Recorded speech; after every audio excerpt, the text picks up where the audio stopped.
Beginilah suasana kepanikan warga saat terjadi kebakaran di tengah pemukiman padat penduduk di Kelurahan Manding, Kecamatan Polewali Mandar, Minggu siang.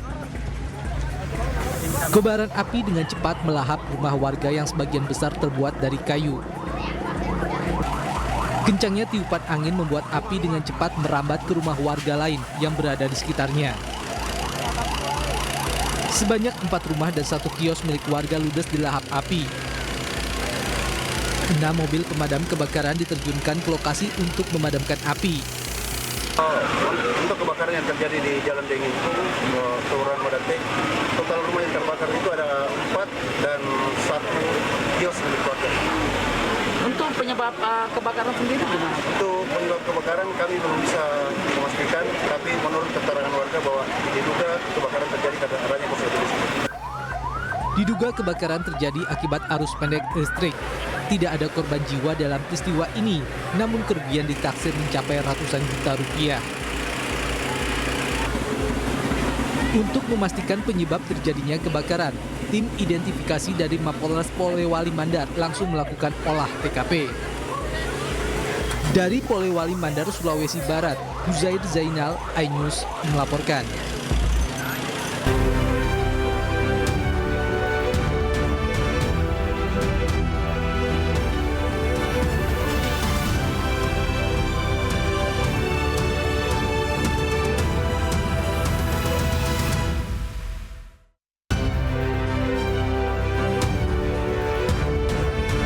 Bangunan di sejumlah daerah rusak parah akibat diterpa hujan dan angin kencang.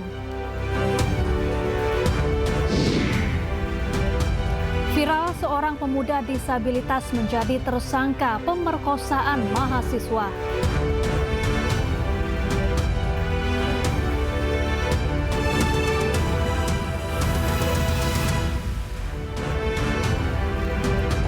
Halo, selamat malam pemirsa. Informasi kebakaran di Polewali Mandar membuka jumpa kita di iNews Malam. Sementara itu, sebuah mobil milik warga terseret arus banjir akibat hujan deras di Bangkalan, Jawa Timur. Beruntung pengemudi selamat, sementara mobil diselamatkan warga secara gotong royong. Bersama saya, Syafaati Suryo, inilah iNews Malam selengkapnya.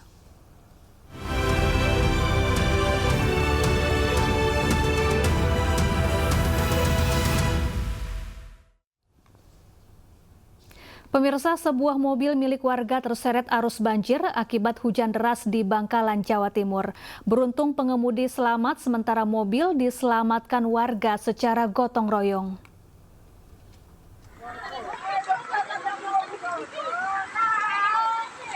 Ada abadi mobilnya. Sebuah mobil minibus tersangkut akar pepohonan usai terseret arus deras air Sungai Bajeman di Kecamatan Tragah, Kabupaten Bangkalan, Madura. Warga setempat pun bergotong royong mengevakuasi mobil dari dalam sungai. Diketahui pengemudi mobil ini nekat menyeberangi jembatan meski sungai sedang banjir dan berarus deras. Beruntung pengemudi mobil berhasil selamat. Banjir dengan ketinggian hingga 1,5 meter masih melanda wilayah Bangkalan Selatan yang mengakibatkan sejumlah desa di 4 kecamatan terendam usai diguyur hujan deras pada Sabtu sore. Ada 1 mobil carry yang tergelincir di Desa Bajeman, Kecamatan Tragah. Di wilayah mana yang paling terdampak? Sementara ini yang sudah kami himpun, wilayah yang terdampak parah di Kecamatan Tragah sama Kecamatan Kuanyar. Tapi untuk sementara tidak ada korban, Mas? Sementara ini masih belum ada korban. 2 bencana alam yakni banjir dan tanah longsor di Bangkalan, Madura tidak menyebabkan korban jiwa. Sesuai hasil sementara dari pendataan petugas Badan Penanggulangan Bencana Daerah atau BPBD Kabupaten Bangkalan. Dari Bangkalan, Madura, Taufik Syahrawi, iNews melaporkan. 2 siswa sekolah dasar di Jember, Jawa Timur terluka akibat sejumlah atap ruang kelas ambruk. Peristiwa terjadi saat kegiatan belajar mengajar tengah berlangsung. Sementara itu, sebuah pohon setinggi 15 meter tumbang menimpa warung dan 1 bangunan rumah di Kota Bandung, Jawa Barat.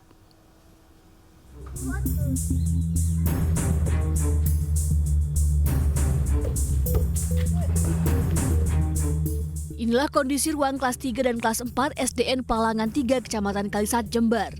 Ruang kelas ambruk akibat diterjang angin kencang. Peristiwa terjadi saat kegiatan belajar mengajar berlangsung. Akibatnya 2 orang siswa terluka. Hingga kini kegiatan belajar mengajar siswa tetap dilaksanakan di tenda sementara yang didirikan BPBD Jember. Itu tuh ada kegiatan belajar mengajar. Setelah latihan pramuka, anak-anak masuk. Pas waktu itu pelajaran matematika sebentar hanya masuk sebentar, terus ya itu kejadian tuh ketika setelah kejadian dilihat kuda-kuda itu sudah patah. Para guru dan murid berharap agar sekolah mereka dapat segera diperbaiki dan kegiatan belajar mengajar dapat berlangsung seperti semula. Dari Jember, Jawa Timur, Bambang Sugiarto, iNews melaporkan.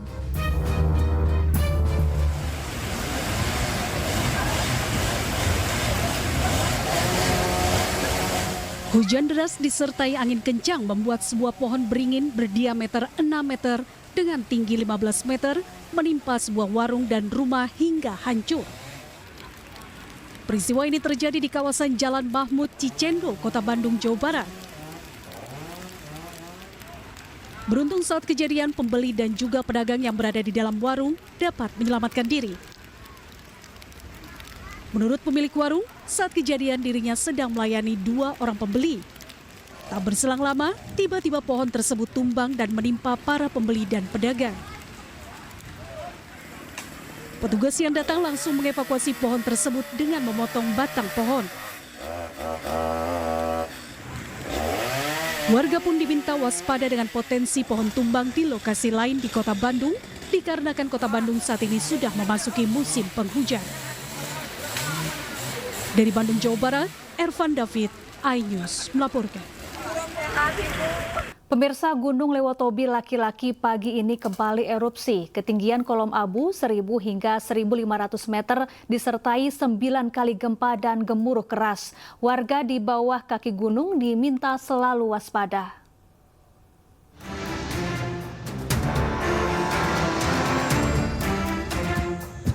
Erupsi terjadi terus-menerus disertai suara gemuruh berkekuatan lemah hingga sedang. Kabut asap kawah dengan tinggi 1.000 hingga 1.500 di atas puncak kawah menyelimuti Gunung Lewotobi laki-laki. Masyarakat di sekitar Gunung Lewotobi laki-laki diminta untuk tidak melakukan aktivitas apapun dalam radius 7 km dari pusat erupsi Gunung Lewotobi laki-laki. Masyarakat juga diminta untuk waspada terhadap potensi banjir lahar hujan pada sungai-sungai yang berhulu di puncak gunung. Jika terjadi hujan dengan intensitas tinggi, terutama di daerah Duli Pali, Padang Pasir, Nobo, Klatanlo, Hokeng Jaya, Boru, dan Nawakote. Hingga saat ini Gunung Lewotobi masih terus mengalami erupsi disertai gemuruh dengan status gunung di level 4 atau awas. Dari Flores Timur, Joni Nura, iNews melaporkan.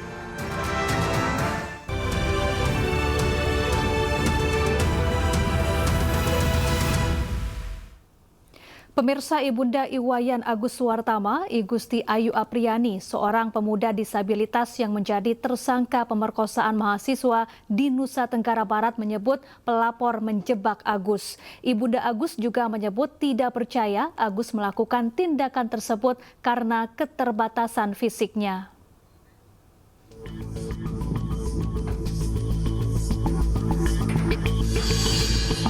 Iwayan Agus Suwartama, 21 tahun, seorang penyandang disabilitas, ditetapkan sebagai tersangka pemerkosaan terhadap 2 wanita oleh Polda Nusa Tenggara Barat.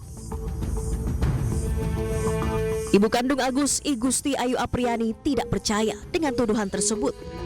Karena selama hidupnya Agus memiliki keterbatasan aktivitas seperti makan dan minum yang harus dibantu.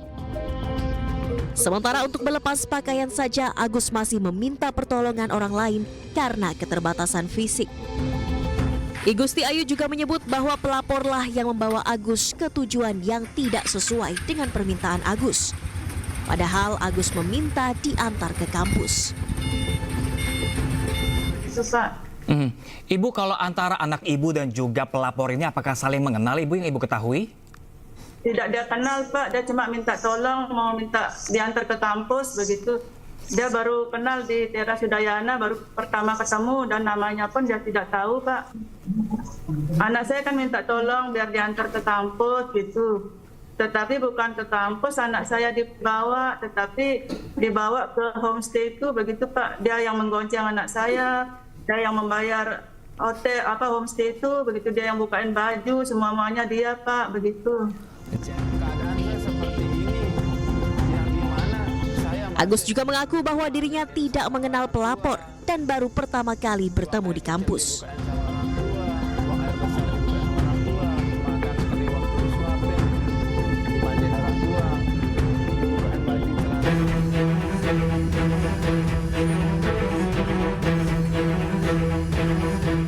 Agus mengaku hidupnya tidak sempurna. Untuk beraktivitas sehari-hari saja ia kesulitan dan harus meminta bantuan keluarga. Dalam kasus yang menjeratnya ini, Agus meminta bantuan Presiden Republik Indonesia Prabowo Subianto untuk membantunya melepaskan jerat kasus tersebut. Kan saya memperkosa, sedangkan hidup saya kayak gini, tidak bisa ngapa-ngapain, buka celana sendiri tidak bisa, buka baju tidak bisa, gitu. Pak Presiden Prabowo yang terhormat, tolong dibantu saya karena saya terus terang kaget dan tidak bisa ngapa-ngapain, ini hanya bisa diam aja, gitu. Mohon bagi yang bisa bela Tiang, tolong dibela, gitu. Karena Tiang sangat kaget, Bu, benar sangat hancur, Bu, makanya Tiang sangat tidak bisa kerja, tidak bisa kuliah, tidak bisa kemana-mana, Bu. Sebelumnya, Iwayan Agus Suwartama, seorang penyandang disabilitas, ditetapkan sebagai tersangka pemerkosaan terhadap 2 wanita. Menurut polisi, peristiwa terjadi di sebuah homestay di wilayah Mataram. Agus yang bertemu korban di Teras Udayana mengajak korban ke lokasi kejadian, hingga akhirnya korban diperkosa. Kan status yang bersangkutan dari saksi menjadi tersangka. Modusnya apa, Bu? Tadi saya sampaikan sebagaimana unsur pasalnya bahwa dia menggerakkan seseorang untuk mau melakukan suatu tindakan yang dia kendaki, sehingga orang kemudian tergerak. Karena kemudian ada unsur menekan suatu kondisi yang kemudian merasa takut sehingga tidak bisa kuasa untuk menolak keinginan yang Agus dijerat Undang-Undang Tindak Pidana Kekerasan Seksual dalam Pasal 6 Undang-Undang TPKS. Polisi menegaskan penetapan Agus sebagai tersangka sudah sesuai prosedur. Dari Mataram, Nusa Tenggara Barat, Harika Sidi, iNews melaporkan. Pemirsa, karangan bunga berdatangan ke TKP pembunuhan nenek oleh remaja 14 tahun di Lebak Bulus, Jakarta Selatan. Motif pembunuhan hingga kini masih didalami. Sejumlah karangan bunga ucapan duka cita berjejer di lokasi pembunuhan ayah dan nenek di perumahan Taman Bona Indah, Lebak Bulus, Cilandak, Jakarta Selatan. Tak ada aktivitas warga di sekitar lokasi, sementara TKP pembunuhan masih dipasangi garis polisi. Rumah ini ditempati oleh pelaku, yakni remaja 14 tahun berinisial MAS bersama kedua orang tua dan neneknya. MAS membunuh ayah dan neneknya, sementara ibu pelaku berhasil selamat dari upaya pembunuhan.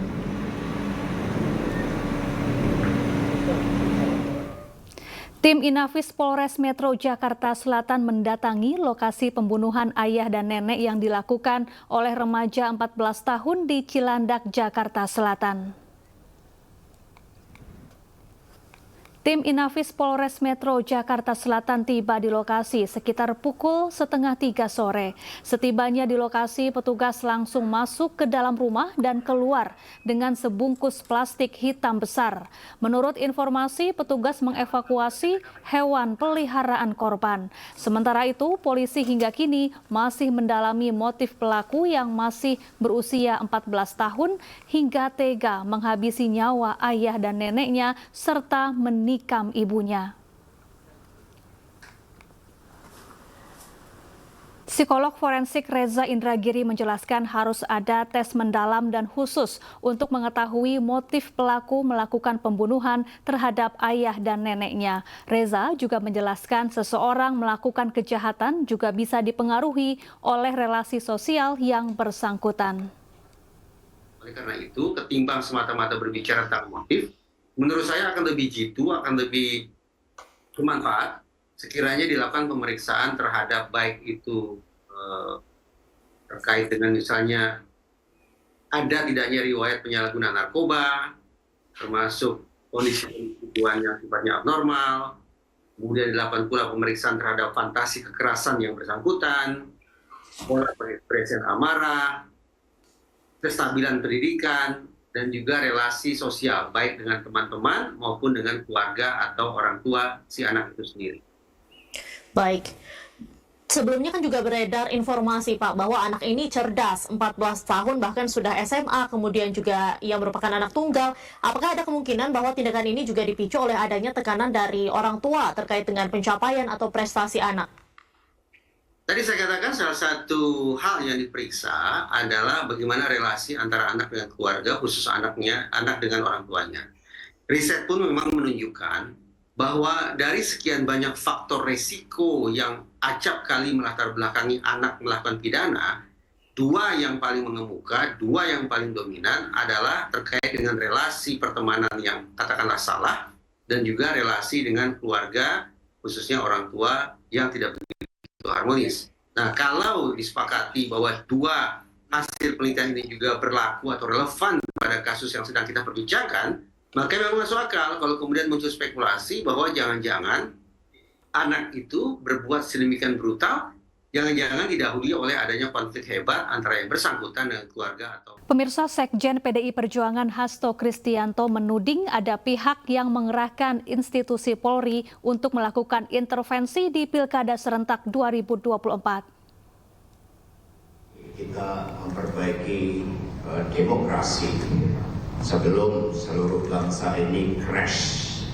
bagaikan pesawat terbang yang dipimpin oleh seorang kapten yang hanya mengedepankan suatu janji-janji yang sifatnya populis. Inilah yang juga menjadi pegangan dari PDI Perjuangan di dalam Pilkada serentak ini. Ketika kami mempersoalkan tentang fenomena partai coklat, fenomena bagaimana Jokowi terus digerakkan oleh ambisi-ambisi kekuasaan demi kepentingan keluarga dan pribadi, dan kemudian membuat suatu norma-norma baru sehingga kepolisian Republik Indonesia yang seharusnya mengabdi kepada merah putih, loyal kepada Presiden Prabowo Subianto, di dalam praktek banyak disalahgunakan untuk kepentingan politik praktis. Karena itulah kami mengajak seluruh aparatur kepolisian Republik Indonesia, mari kita jaga spirit Polri Merah Putih. Kita jaga seluruh keteladanan yang diberikan, seluruh kepercayaan rakyat, mandat rakyat di dalam menegakkan keadilan dan ketertiban hukum. Ini ada tampilan bagaimana Jenderal Hugeng yang menjadi panutan. Beliau bukan politisi, beliau polisi merah putih.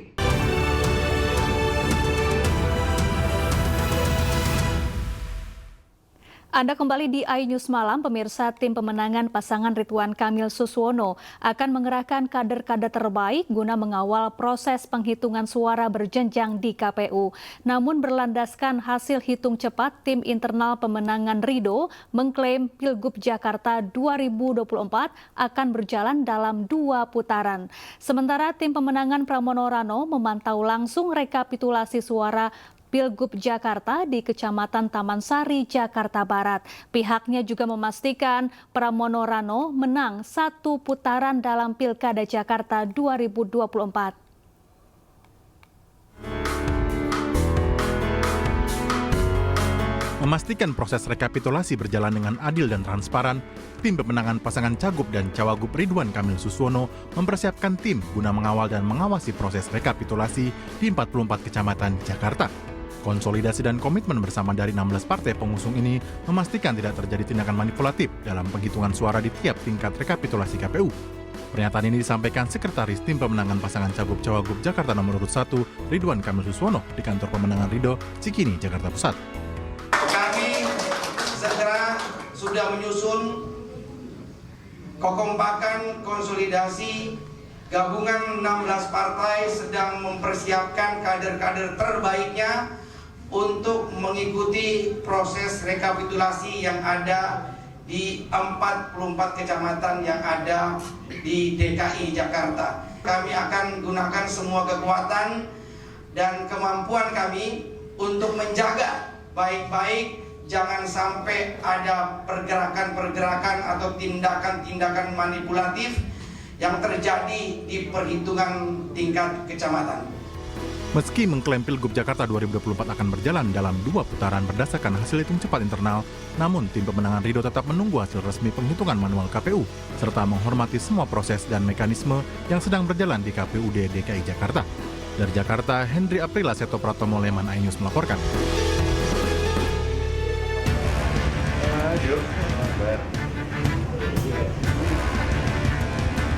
Tim pemenangan pasangan calon gubernur dan wakil gubernur Pramono Rano meyakini Pilkada Jakarta hanya akan berlangsung 1 putaran setelah melihat perolehan suara yang didapat paslon nomor urut 3 di atas 50%.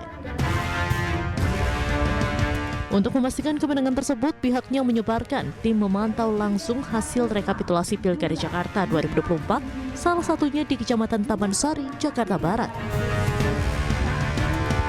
Bendahara tim pemenangan Pramono Rano, Charles Honoris menyebutkan, pihaknya tak masalah adanya klaim oleh pasangan lain yang mendengungkan Pilgub Jakarta 2 putaran.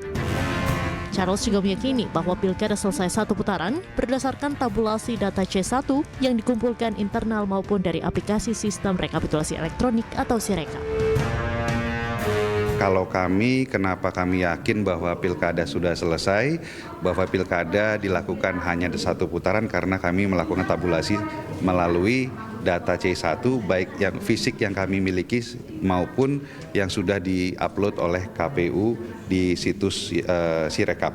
Nah, dasarnya apa mereka mengklaim bahwa ini akan berlangsung 2 putaran? Karena sampai saat ini saya belum mendengar atau melihat mereka mengklaim bahwa klaim 2 putaran itu berdasarkan C1 maupun C1 resmi yang di-upload oleh KPU.